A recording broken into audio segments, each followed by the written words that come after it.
Hello, and welcome everyone joining today's Corpay fourth quarter 2025 earnings conference call. At this time, all participants are in a listen-only mode. Later, you will have the opportunity to ask questions during the question and answer session. To register to ask a question at any time, please press star one on your telephone keypad. Please note this call is being recorded.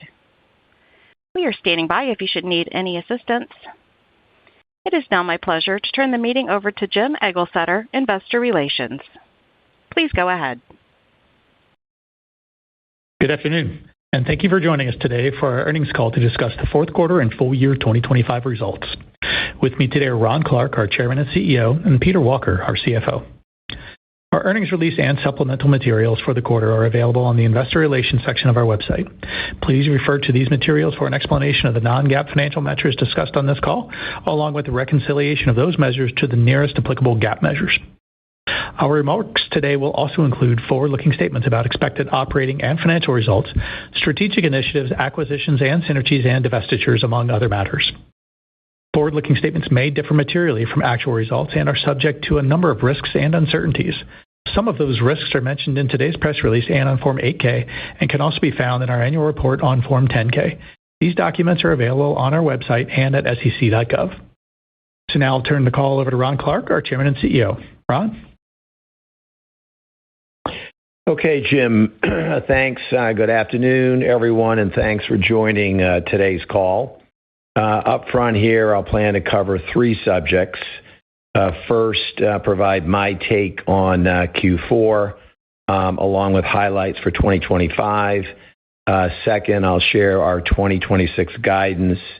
And then lastly, I'll outline our major priorities for 2026. Okay, let me begin with our Q4 results. We reported revenue of $1,248,000,000, up 21%, and cash EPS of $6.04, up 13%. That would be up 20% at a constant tax rate.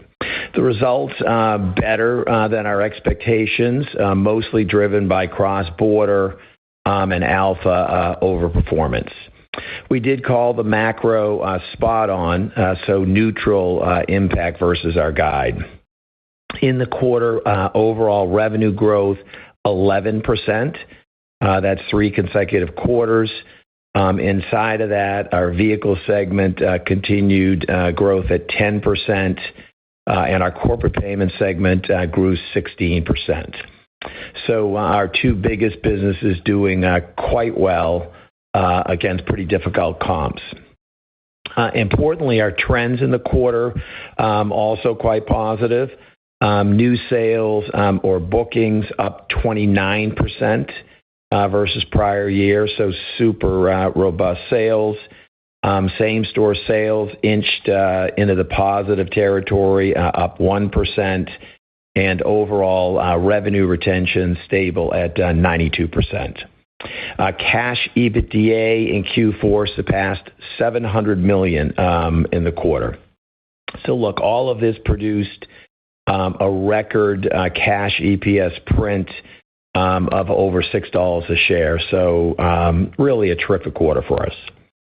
Let me make the turn to highlights for full year 2025. So first, our financial performance for the year, quite good.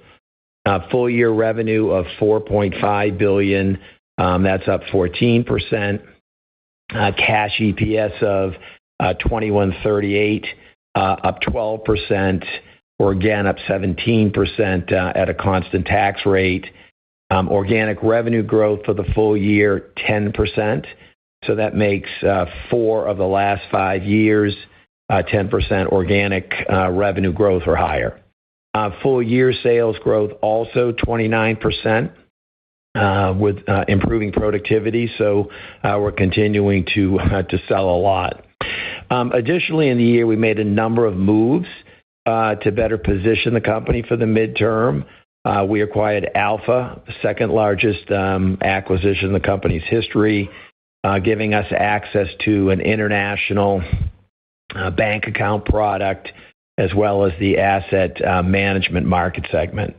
MasterCard invested $300 million in our cross-border business at a $13 billion valuation, hopefully to unlock and serve the FI channel. We invested in Avid. That deepens our position in the middle market, AP automation and payment space. And lastly, we acquired a second vehicle debts company in Brazil that will further help accelerate Brazil's non-toll revenue growth.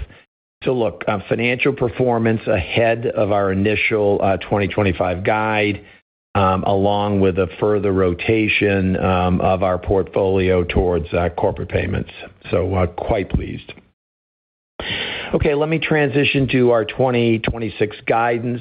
We are quite excited about it. So we're providing full year 2026 guidance at the midpoint of print revenue $5,265,000,000. That's up over $700 million versus last year, or up 16%.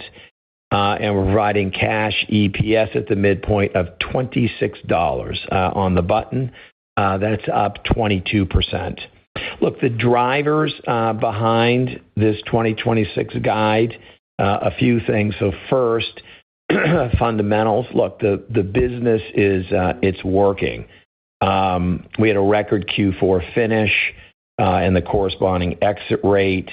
Super good trends, positive sales, healthy client base, same-store sales, stable retention trends. Big sales year again in 2025. We get a lot of that benefit as it rolls into 2026. And we are expecting continued 10% organic revenue growth this year. A second driver are accretive acquisitions. So our Alpha acquisition expected to contribute about $300 million of incremental revenue. And Alpha paired with Avid together should contribute approximately $1 of cash EPS to our 2026 outlook. That's based on kind of our final plans now. And then third, macro, we are expecting the macro to be our friend, to be helpful here in 2026. Favorable FX rates, particularly so in the first half, lower SOFR rates, and finally a constant year-over-year tax rate expected. So look, lots of reasons for confidence in our 2026 guide. The guide, just for clarity, does not include the impact of expected divestitures, including the pay by phone, nor the impact of any material capital allocation actions beyond simply delevering. Okay, let me turn to our top 5 priorities for 2026, which really are pretty consistent with last year's priorities. So first up is our portfolio. The goal, again, to further simplify the company, resulting in fewer, bigger businesses, and accelerate our rotation of corporate payments. We've announced 1 vehicle payment divestiture. We have 2 additional divestitures that we're working.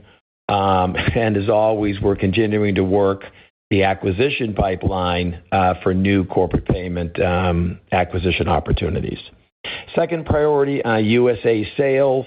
We're continuing to work to improve USA sales, particularly of our vehicle payments and lodging solutions. We've done a few things. We've hired a new CMO who recently started. We've developed some new Corpay brand creative ads to raise awareness of the company. We're growing our Zoom sales teams here in 2026. Concurrently, we're also really rethinking entirely new ways to sell our U.S. vehicle payment solutions as we de-emphasize digital sales. A third priority in payables, a number of things. One, we're trying to add new enterprise accounts there, particularly after our success with our first elephant last year. We are selling payables now in the UK, seeing some initial traction. We are doubling down on the sales force in in the UK. And lastly, lots of energy exploring new monetization options with our merchant base or our vendor base. Those things include instant payment options, debit card payments, and even e-checks to help accelerate revenue growth in the AP segment. A fourth priority is cross-border, super focus on our multi-currency account and our international bank account capabilities, particularly given the Alpha deal. We're furthering our stablecoin capabilities and obviously working hard to implement synergies related to the Alpha acquisition. We are progressing the FI channel opportunity with MasterCard. We have logged our first joint sale, so kudos there, and building really a pretty meaningful pipeline. So excited about that. So fifth and last, AI. Yes, we have gotten religion around AI. We're currently in pilot with conversational AI being added to a number of our client UIs. We're using AI agents to reduce live agent expense, particularly in our lodging business. And we're even using AI to speed our merchant matching process against our internal merchant database to help drive, new payable sales with prospects. So look, 5 key priorities here in 2026. Each is well-defined. Each is being worked. The portfolio, USA sales, payables expansion, cross-border capabilities, and AI implementation. So a busy year for sure.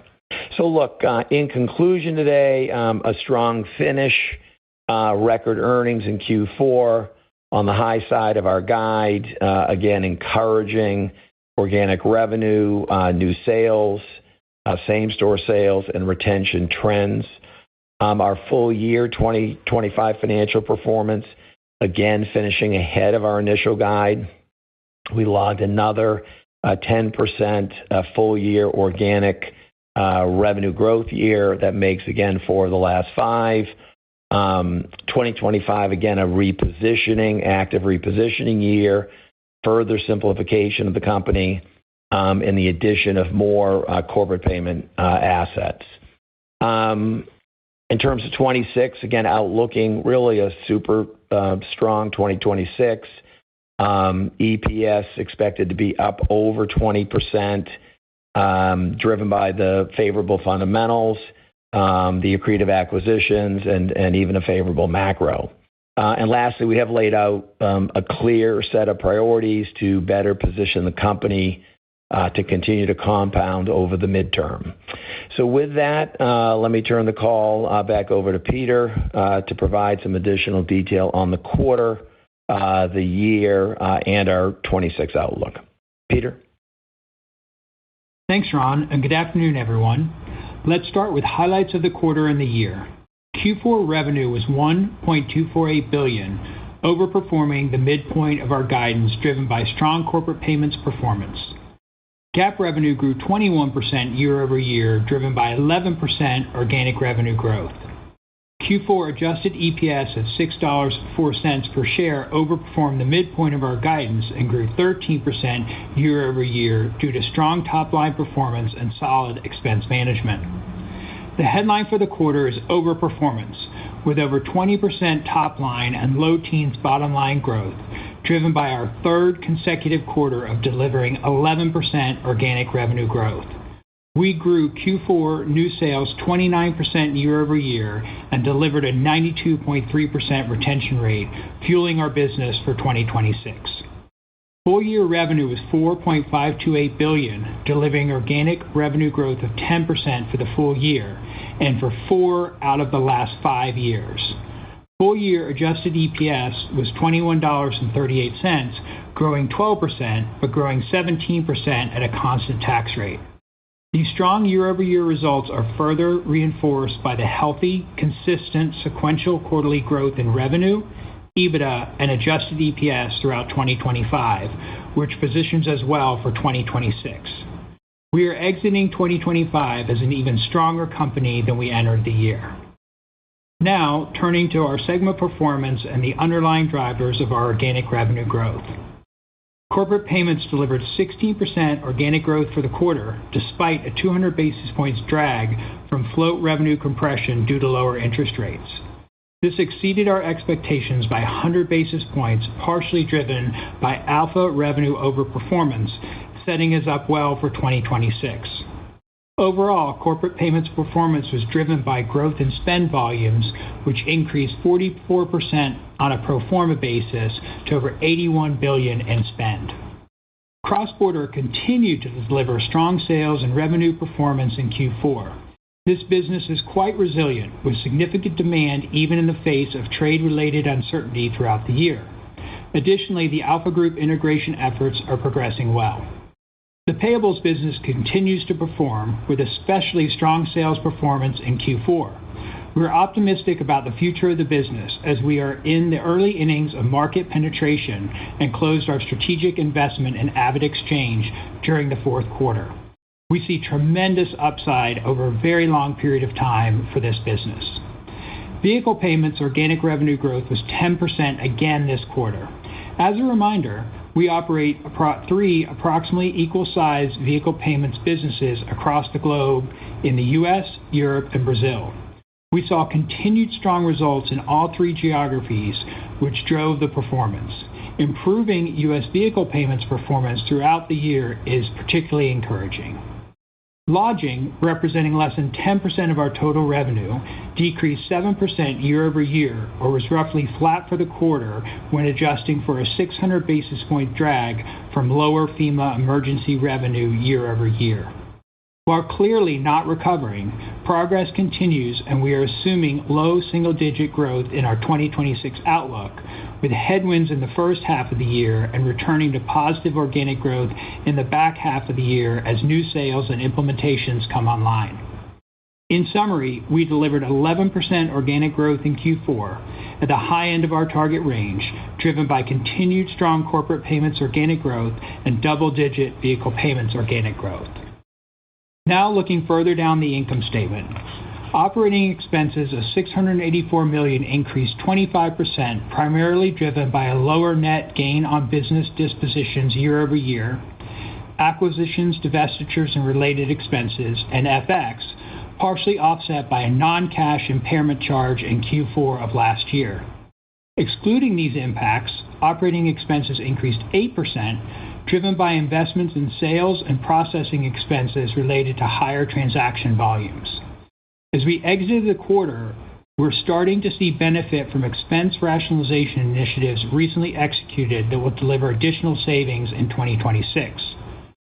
Our adjusted EBITDA margin was 57.1%, and our adjusted effective tax rate for the quarter was 25.8%. The increase in the rate was due to favorable impact of employee stock options on the tax rate last year. On to the balance sheet. We ended the quarter in excellent shape with a leverage ratio of 2.8 times, spot on our guidance.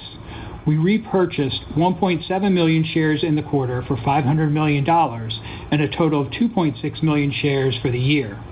This leaves us with approximately $1.5 billion authorized for share repurchases, inclusive of the $1 billion of additional authorization approved by the board at the December meeting. We will continue to pursue M&A opportunities and will continue to buy back shares at this valuation, while maintaining leverage within our target range. Now, let me share some additional information on our 2026 full year and Q1 outlook. As Ron mentioned, as part of our continued rotation into Corporate Payments, we signed a definitive agreement to sell PayByPhone, a non-core Vehicle Payments asset. The transaction is expected to close in the second quarter of 2026. The impact of this sale is not included in our guidance as we are sharing today, as our policy is to update guidance for closed deals. PayByPhone is expected to produce 2026 annual revenues of approximately $100 million, and the transaction is not expected to have a material impact to adjusted EPS as we plan to use the proceeds to buy back shares. We'll provide more information when the deal is closed. Our 2026 revenue guidance is $5.265 billion at the midpoint of our range, growing 16% year-over-year. This assumes 10% organic revenue growth, also at the midpoint of our range. 2026 organic revenue growth is lower than our 2025 exit rate of 11% due to additional float headwinds, more heavily weighted in the first half of 2026 in our corporate payments business. Our 2026 guidance for adjusted EPS is $26 per share at the midpoint, growing 22% year-over-year. Our confidence in our guidance is high, given most of the building blocks for this performance are already in place.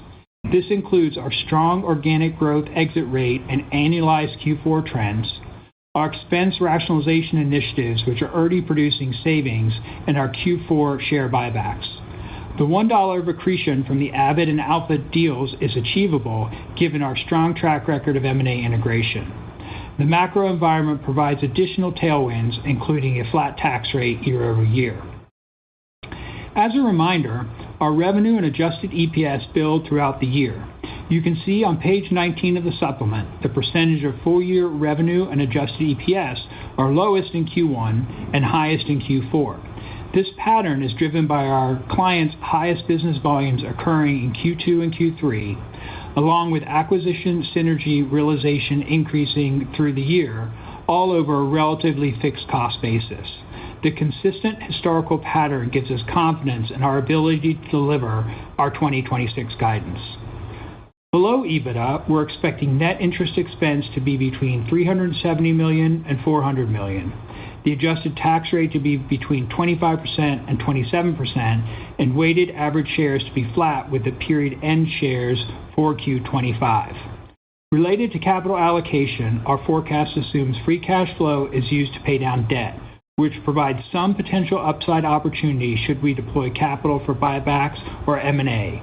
Our guidance does not include any share buybacks. From a segment perspective, we expect the following organic revenue growth rates. Corporate payments, mid-teens inclusive of the drag on float revenue from lower interest rates. Vehicle payments, high single digits. Lodging, low single digit. Our Q1 revenue guidance is $1.21 billion at the midpoint, growing 20% year-over-year. We expect Q1 organic revenue growth of 9% at the midpoint, lower than the full year 10% organic growth guide, driven by the float headwind I mentioned earlier. We're expecting adjusted EPS of $5.45 at the midpoint, growing 21% year-over-year. We're planning organic revenue growth to increase in the remaining quarters as we digest the float headwinds. We provided additional detail regarding our full year and Q1 outlook in our press release and earnings supplement. Before I turn it over to the operator for Q&A, I'm delighted to share that we've remediated the outstanding material weakness related to user access, and you'll see this formally in our 10-K. I want to thank the team that made this happen.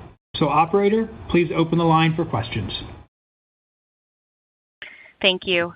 If you'd like to ask a question, press star 1 on your keypad. To leave the queue at any time, press star 2. We do ask that you please limit yourself to one question and one follow-up. Once again, that is star 1 to ask a question. Our first question comes from Andrew Jeffrey with William Blair. Please go ahead. Your line is now open. Thank you. Appreciate you taking the question. Great to see the business momentum. Ron, I wanted to ask a little bit about the commentary around payables monetization. I know this is an area that historically has been a little bit stubborn when it's come to non-check based payments. I know you mentioned e-check, but could you maybe dimensionalize that for us? Is that an initiative that could add to already impressive segment organic revenue growth, or what's the timeline, do you think, for driving better yield from those initiatives? Hey, Andrew, it's a great question. I think, we've been a one-trick pony, the industry, in terms of using, virtual cards for monetization. And so this set of options now, and basically kind of eliminating paper checks is the game. The idea of getting that thing sunset and using, e-checks, debit at lower interchange, ACH plus, instant payments, the whole plethora of things that we can do. The research suggests that merchants like that choice, and some set of merchants will accept these new methods of payment where they won't accept virtual card. And so we're in the middle of it. We're laying that stuff out. We're doing the research. We're testing. And so I would say sometime Q2, Q3, we should see some impact of that. I think it just creates more legs for the business, right, long term. Yeah, I agree. And then just a quick follow-up for Peter, if I may. Could you sort of parse out domestic vehicle payment organic revenue growth versus Brazil? I assume that U.S. and Europe look pretty similar. Just trying to get a sense of what positive same-store sales might mean for that business. Yeah, so USCP business, approximately 5% organic growth for the quarter, and Europe and the rest of the world and Brazil, tracked right on where they were for earlier in the year, so consistent results across all three for the 10% overall organic growth rate for vehicle payments. Okay, thank you. Thank you. We'll now move on to Darrin Peller with Wolfe Research. Your line is now open. Hey, guys, thanks. Nice job. I just wanted to start off with one more of a strategic question and a sustainability question on the growth rate on vehicles. And then I'll have a follow-up on the modeling side. But just when I look at the double-digit growth rate, obviously it's good to see it holding up in these ranges, even against what you're getting into harder comps towards the end of 24. So maybe just touch on sustainability, especially of the U.S. fleet acceleration and what's needed to maybe even push same-store sales meaningfully higher, in your view. Hey, Darren, it's Ron. It's sales is the answer, right? So just to follow up on Peter's thing, if you think of the three horsemen that create 10%, it's kind of low single digit, like right on 10, high double digit, average those things, you get to 10. And so the good news, if there is any, is this work we've done on the U.S. piece of vehicle has finally landed, right? We've got stable retention that's now kind of in line with the rest of the businesses. I'm literally looking at a piece of paper, and the same store sales of the U.S. business, vehicle business, went positive for the first time in 6 quarters. I'm looking at the piece of paper now. Approval rates are up, credit is good. So literally the business has gotten to a good kind of reset spot. And now, like I said, the entire assignment is sales. So if we could make a lot more sales there, we could, inch the aggregated vehicle, growth rate up. And if not, we'll stay with kind of low, mid, high for that mix.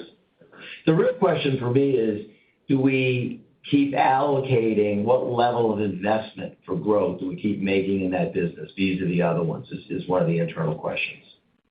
Right. All right.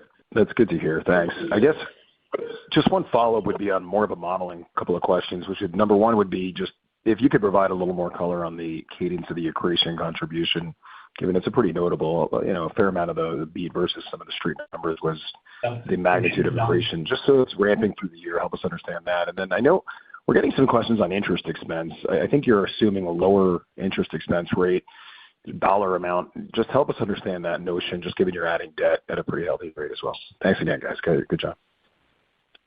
Well, Darren, it's Ron. Let me take the first part, and Peter can take the second. So, we're kind of done with the plan. So when we talked, I guess, 90 days ago, and we're literally just onboarding Alpha, we finished the work. And so in the opening comments, I gave $1. So between those two deals, the Avid investment and the Alpha acquisition, we're pretty comfortable we can get the $1. And so we're literally already underway on a bunch of the things, certainly on the cost takeout side, on some of the revenue synergies that are super easy, like them coming across to our contracts and things.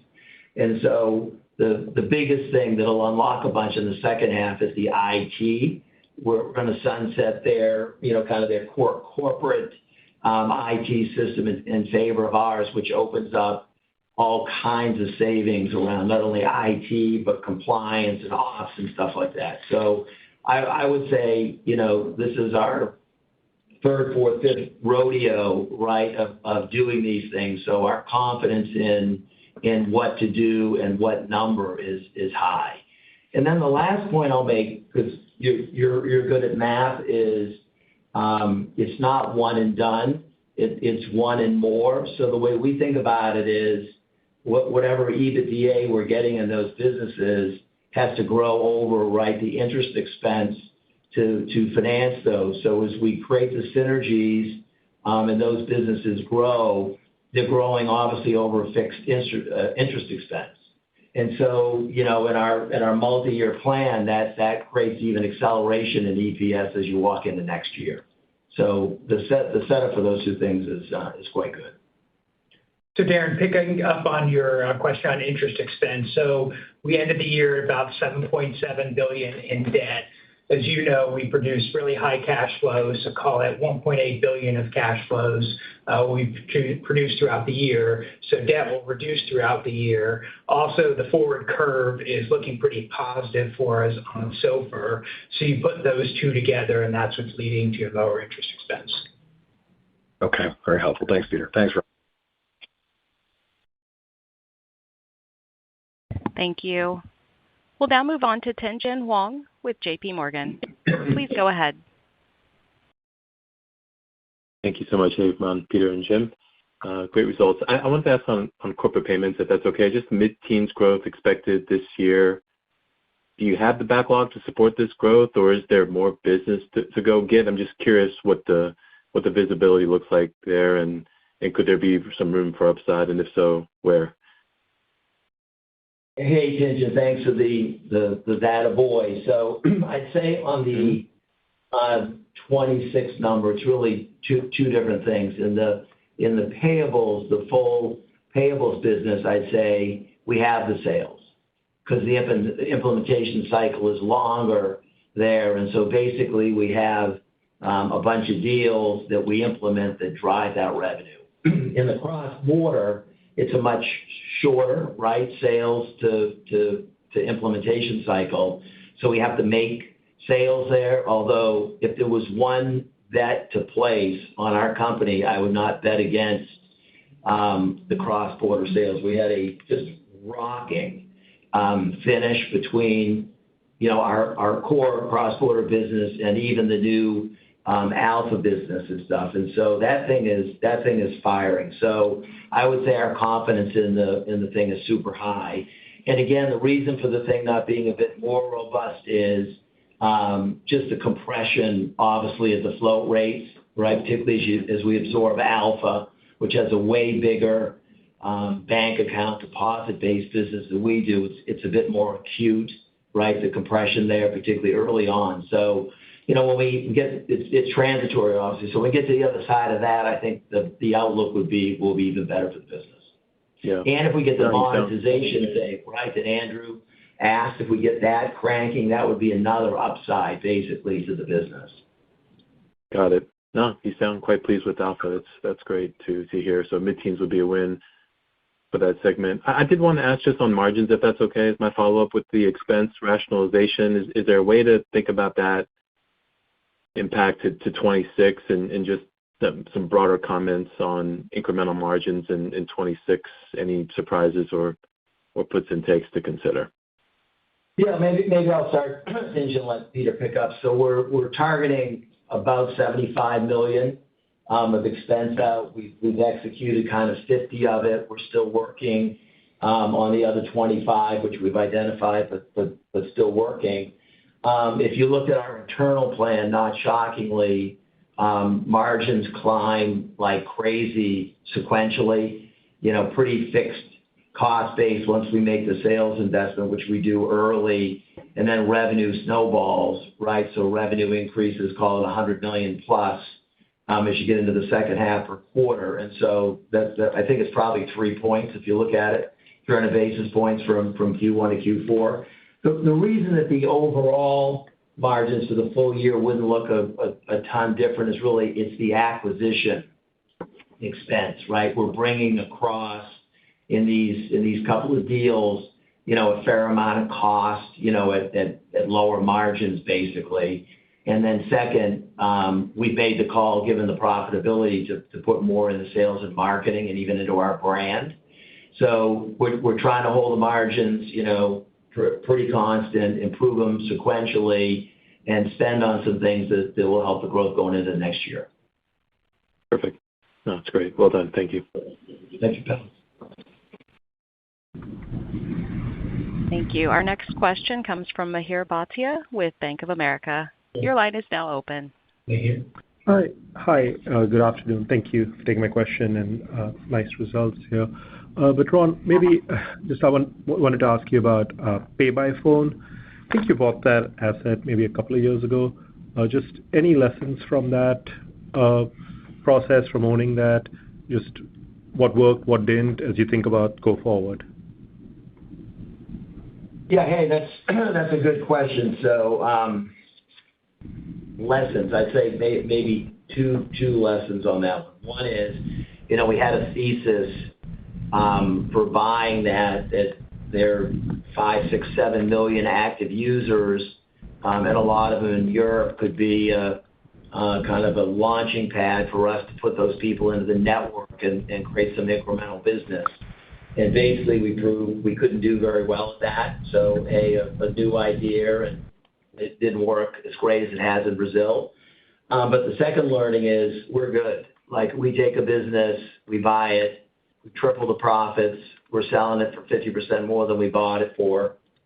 And so it's a great reminder that even when the thesis isn't perfect, that we can still make a return on the thing. And so we're pleased. I'm also pleased with the people that are running the thing, that built it, that where they'll go, they'll be happy and stuff. So I'm hoping for only good things for the buyer and the management team.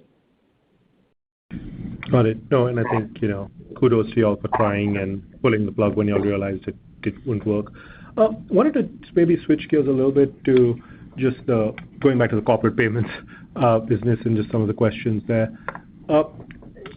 Maybe, I think you kind of answered it a little bit, but just trying to understand, you laid out a lot of priorities in that business, right? Whether it's building the UK payables, adding enterprise accounts, new monetization options, growing sales in the FI channel, So just trying to understand the timelines there, like the lift that it'll take to implement some of those changes.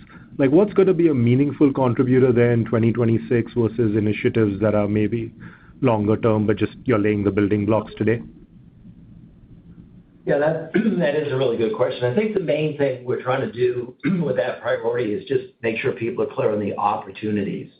That when you stare at payables, beyond just chopping the wood we have, that there's some kind of vectors, out from the middle market core there where, hey, we can get more monetization against the spend. We can add enterprise right to the mix. We can go to geographies that widen the TAM. I'm mostly trying to make sure people are clear that there's way vectors to make the business go.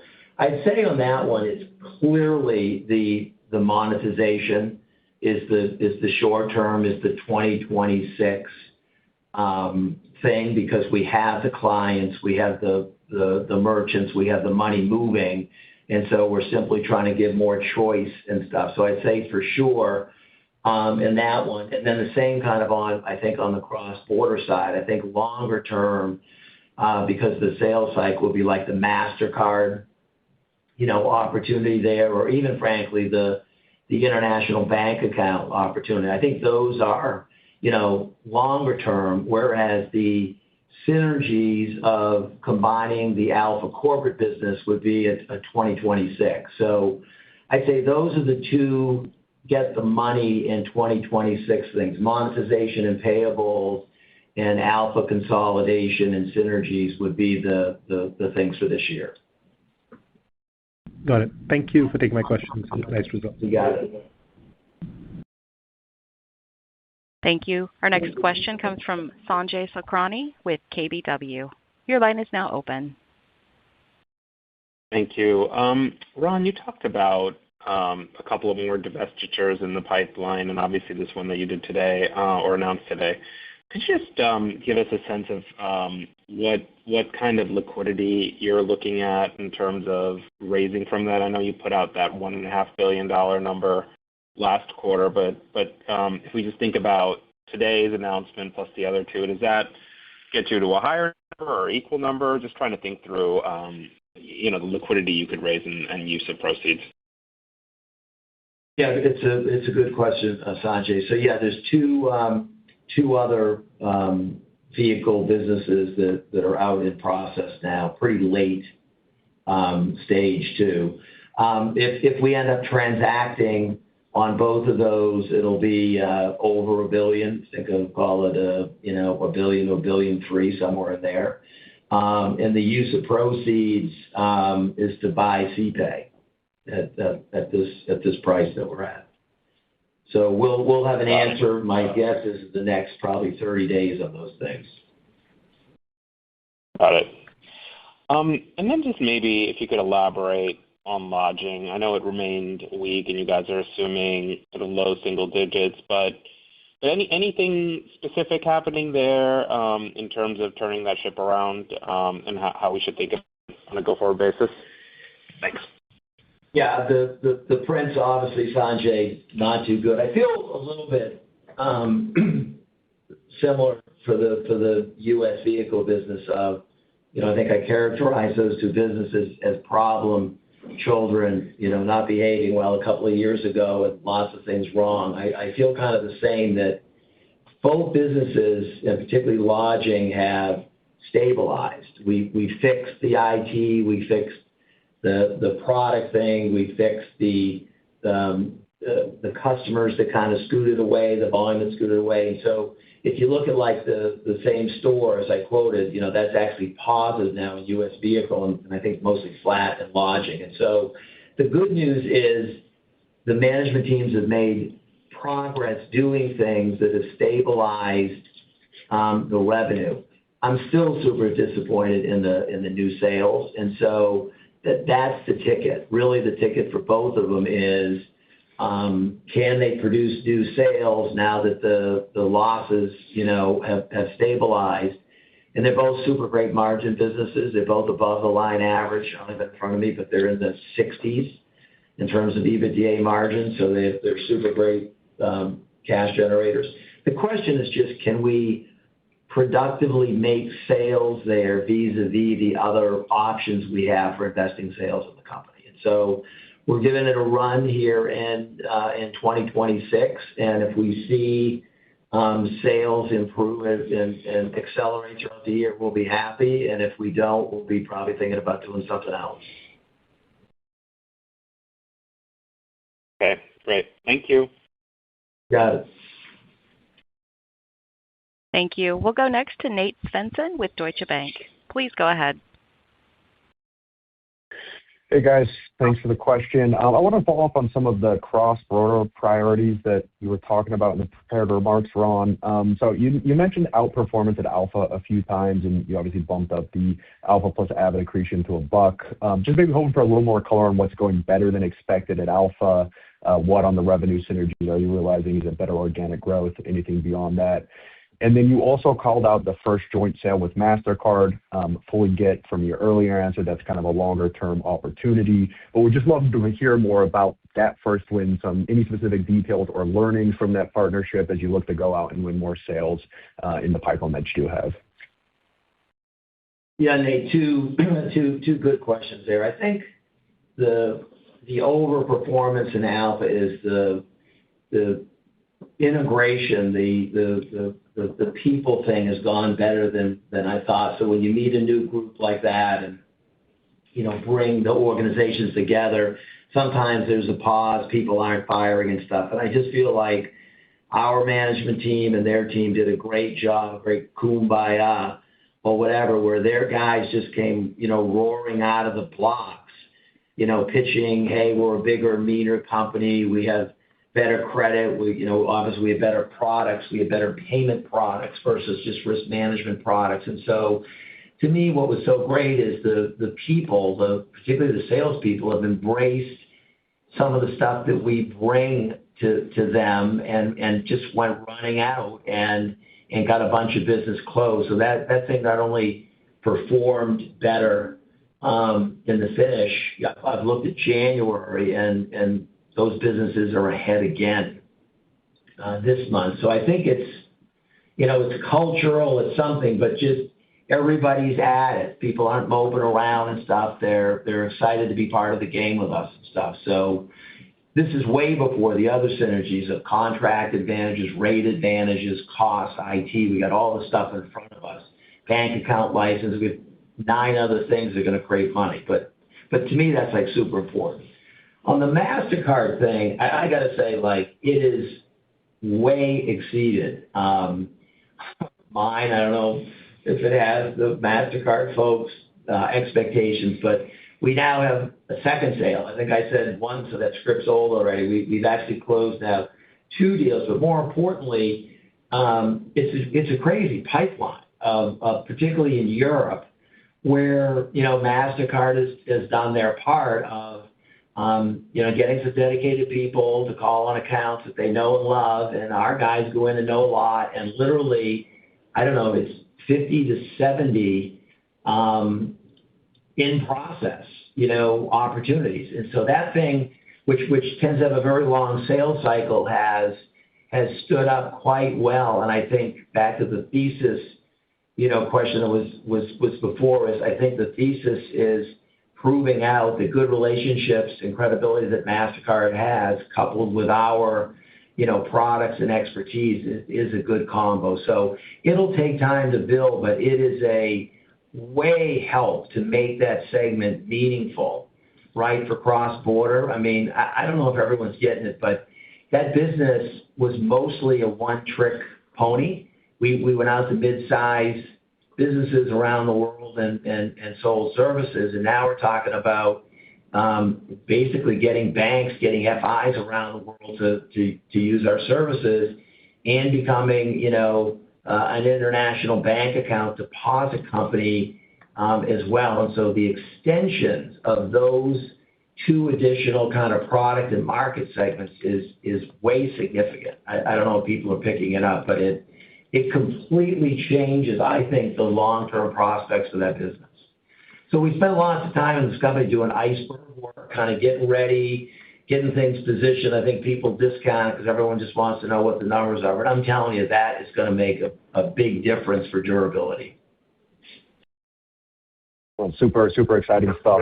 I guess for the follow-up, also on the cross-border business, we get some questions from time to time on a potential Supreme Court ruling on IEEPA and maybe some impact that could have to CPAY in the event that tariffs are rolled back. So I'm not asking you to speculate on any potential outcome, but I guess in the event that there is some level of rollback of tariffs, any idea on how that could play out across either your corporate payments business or maybe the vehicle payments business as well?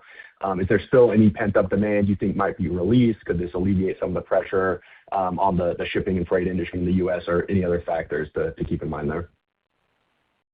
Yeah, that's a super good follow-up. I would say tariff certainty is our friend. Like, whatever it is, just be what it is. So it had a super jolt during Trump's liberation thing. I think our numbers in April were crazy as people tried to anticipate things, and then kind of our North America business did really bad the rest of the year because of the uncertainty, and the other geographies picked it up. So anything that would either roll back, limit, or even just fix tariffs would be a plus to the cross-border business.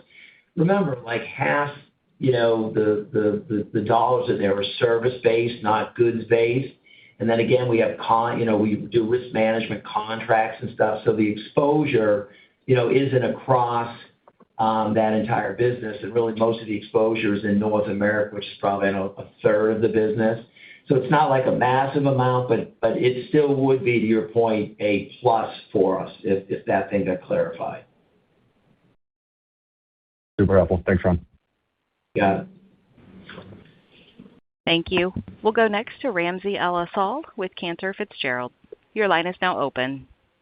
Hi. Thank you so much for taking my call tonight. I I wanted to ask about the strong sales growth, which is obviously super impressive. Can you give us your thoughts on whether the conversion of that sales to revenue, the timing of that conversion of bookings to revenue has changed as your business has changed? In other words, as now you have more corporate payments, are you seeing a situation where you convert that revenue faster or convert those bookings rather faster or slower to revenue, or is it sort of the same as it was when you were primarily a fleet card business years and years ago? Well, hey, Ramsey, welcome to your new spot. I want to say thank you. Congrats to you on that and appreciate you continuing to keep an eye on us. So it's a really good question. So at the high level, the answer is it varies by business. As I mentioned, I think Tien-Tsin asked, our payables business has a slower contract signings or bookings to implementation and ramping, and I mentioned the cross-border business is much faster. So as you run through the businesses we have, that varies. Some are, super fast, like in the fleet card business, it's almost instamatic. We don't even book until we start. We actually call it a go live. But the total is, for the company, it's about 1/3 in year. So for example, let me make up a number. Let's say we recorded $300 million in bookings in calendar year 2025. We would print about $100 million of print revenue inside of the 2025 goalposts. And then we would ramp some amount of that 200 that we didn't capture into the forward year.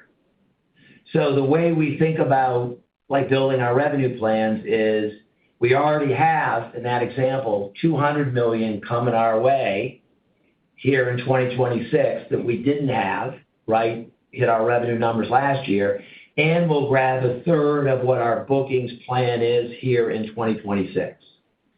So that's kind of the model, kind of 1/3 in the current year, and then the 2/3 ramp depending on what the attrition is. So we have really good statistics in all of this, so it's really easy for us to model it. Got it. Yeah, that's super helpful. Thank you for that. And one follow-up from me. Stablecoins are a big thematic topic. Can you just give us an update on what you're seeing in the marketplace in terms of demand, if any? And also just give us a quick overview of the capabilities that you guys are building out to accommodate stablecoins.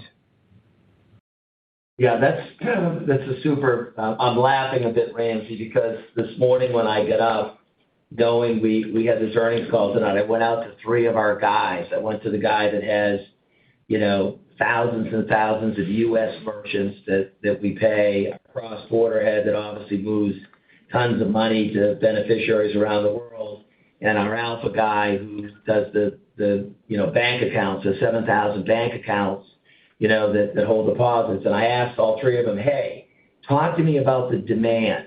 How many of the merchants or the deposit holders or beneficiaries are asking for a companion stablecoin wallet so that they can receive funds in stablecoins? And the basic answer was crickets. There's been really no, basically kind of no noise, kind of no demand. Despite that, we are, I think we said before, doing 3 things anyway. One is we're trying to serve crypto clients that actually have crypto, have Bitcoin, have stable coins as clients. So we're doing that. We have 4 or 5 signed up. 2 is we are working on the rails and piloting that in our own treasury, for example, to make sure we can actually move funds via, blockchain. And then 3rd, which is my favorite, is despite the demand comment, we are building stablecoin digital wallets so that anyone that has a bank account, if you will, they'll have a companion stablecoin account. So if someone wants to send them money outside of the banking hours, it could be captured, and then we could toggle it into the fiat account that we have for them. So we are pushing ahead to have that and just see if there's more uptake on this. But what's the line? It's all quiet on the Western front as of now. Fantastic, Ron. Thanks for your response there. You got it. Thank you. Our next question comes from Rayna Kumar with Oppenheimer. Your line is now open. Good evening. Thanks for taking my question. Could you talk about just some of the drivers that'll get lodging back up to low single-digit growth this year? And separately, could you talk about your outlook for EBITDA margin this year and any puts and takes we should be aware of? Thank you. For EBITDA margin? You want to take this? Yeah. Yeah. Hey, Rayna, it's Peter. So on the lodging side, the thought process is full year, we're expecting, call it low single digits there, but it's really a tale of two stories. So the first half of the year will continue to be negative organic growth with a pickup in the back half of the year. And so I think the good news to share there is we have had quite a bit of luck on the sales side. And so those implementations are coming online in the back half of the year. So that kind of what gets you to the full year outlook on lodging. Then if we look at EBITDA margins, they are increasing substantially quarter-over-quarter across 2026. EBITDA margins will be slightly down year-over-year, mostly driven by the acquisitions. But as we start to implement, as the business volume grows and we implement the synergies, that's where you see the margins start to expand quarter-over-quarter. Thank you. Thank you. Our next question comes from Trevor Williams with Jefferies. Your line is now open. Great. Thanks very much. Peter, I want to go back to the organic guide. So the 9% growth in Q1 relative to the 11 in Q4 and the 10 you're assuming for the full year. It sounds like that's mostly just due to a bigger float headwind for corporate payments in the first half and then the lodging improvement that you just walked through. But any other puts and takes cadence-wise for us to be mindful of? And then specific to the first quarter, just what you're baking in for corporate payments growth, both with and without float would be helpful. Thanks. Yeah. So Trevor, I do think you have it right. When we look at Q1 2026, it is the float headwinds. Mostly really as we pick up the Alpha business, right, you see a pretty sharp drop in the rate for the pound and the rate for the euro. So that's a big driver there. Whereas the drop in SOFR is more kind of even throughout the year. And then you're exactly right on lodging being a drag on overall organic growth for Q1 at the 9%, but then we see ourselves returning to 10% for Q2 and the rest of the year. In terms of the guidance for corporate payments, I'd say the guidance for the quarter is similar to what I shared for the year. We expect it to be mid-teens with float drag against that. Yeah. Hey, Trevor, it's Ron. Just to add to what Peter said. So when we look at the curves and our weighted average of what we earn, the Q1 versus Q1 last year is just the compression is just way more acute in this quarter we're sitting in. It's about 70 or 75 basis points. When we run it out to the end of the year, that thing shrinks to like 25 to 30 basis points. And so that's enough given we have Alpha in the mix now for us to run the quarter at 9 instead of 10. The other one, just by the way, which is a tad, is really Gift. We have that thing has been running super hot with this secure packaging thing. I don't have it in front of me, but mid to high teens for the last 3 or 4 quarters. That's coming back to earth. Positive, but back to earth here in Q1. So those two things together is what have us running the quarter at 9. Okay. No, that's helpful and good color on Gift. And then just as a follow-up on Brazil, with how much you guys are outpacing the underlying tag growth that's all coming from the contribution from extended network. Ron, how you think about the sustainability of that, and if you're able to keep that, if we think like high teens to 20% growth in Brazil, if you can keep that without layering in more acquisitions like Gringo, ZapPay, I know there was the other vehicle debts company that you bought last year. Just how to think about the durability of that growth. Thanks. Great question. Yeah, we're planning, Trevor, another crazy high teens year. As you know, half of it you get because it had a crazy good year last year, right? So that just rolls in. But look, the story of Brazil is the free banks didn't beat us. We said we were going to create a bunch of non-toll revenue. We've got millions and millions of customers and businesses as well. And so we're like, okay, if we give them some of these other vehicle things, will they come? And I want to be super clear. Yes, they will. They buy fuel. They buy parking. They buy insurance. They buy vehicle debts. They're now going crazy with 10% of our new sales. We're selling the Sempra credit card. The Sempra credit card now for 10% of our new sales. And so to say it's working, I think is an understatement. And the second thing I'd say is I think it's helping sell the core toll product because it's so differentiated now from a guy, a bank who's buying some crappy toll thing, wholesale one product and offering it. So not only is it creating incremental revenue with profit leverage because it's added on, I think it's allowing us to keep selling, mid to high single-digit tag growth as well. So it is good, and I do feel like the banks there are getting weary from some market feedback. So that could be the next domino to fall there is people think they could beat us by being free, and they haven't. And so that would be the next thing I keep an eye on. Okay. Thank you, Ron. Thank you. Our next question comes from Michael Infante with Morgan Stanley. Your line is now open. Yeah. Hey, guys. Thanks for squeezing me in here. I'll just ask one for the sake of time.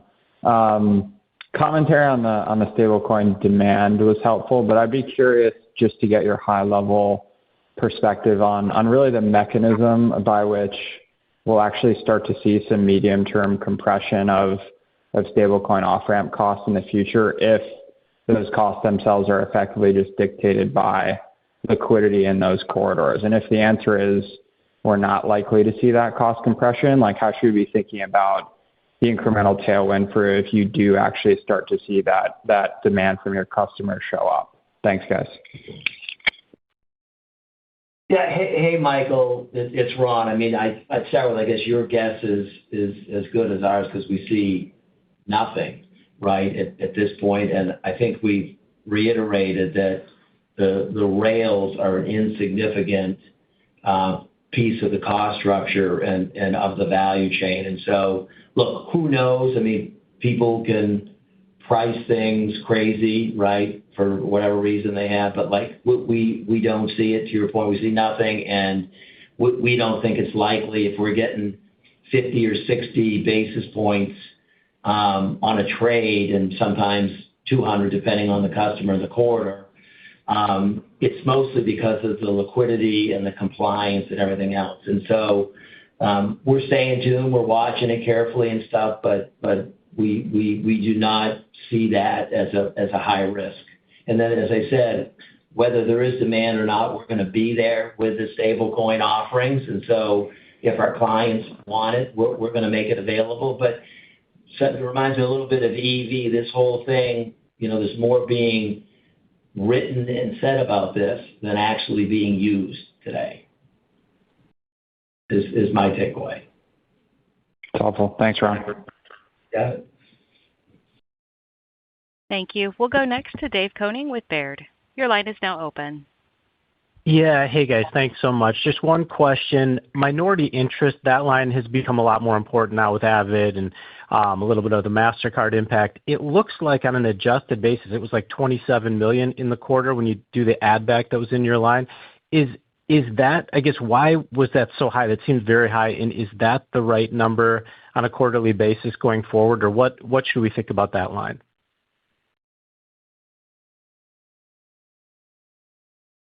So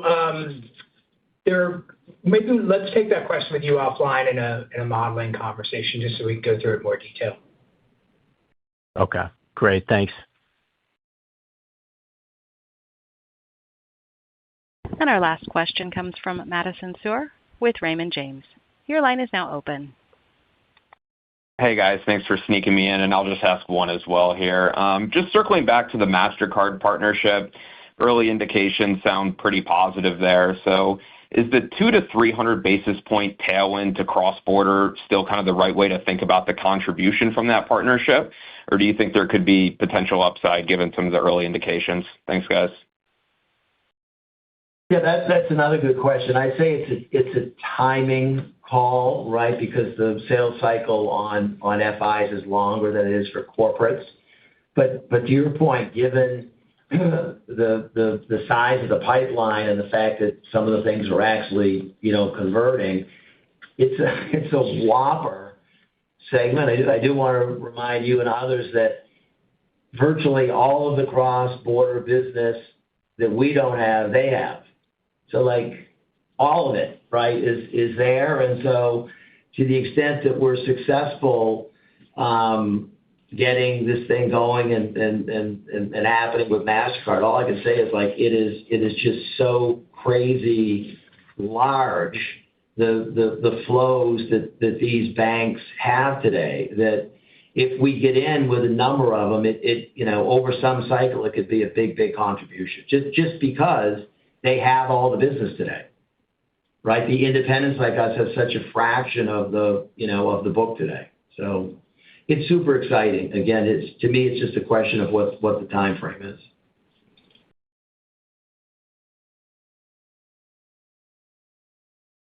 Thank you. At this time, there are no further questions in queue. I will now turn the meeting back to our presenters for any additional or closing remarks. Great. Thanks, everybody, for your interest. If you need anything else, you know where to find me. Have a good evening. Thank you. This brings us to the end of today's meeting. We appreciate your time and participation. You may now disconnect.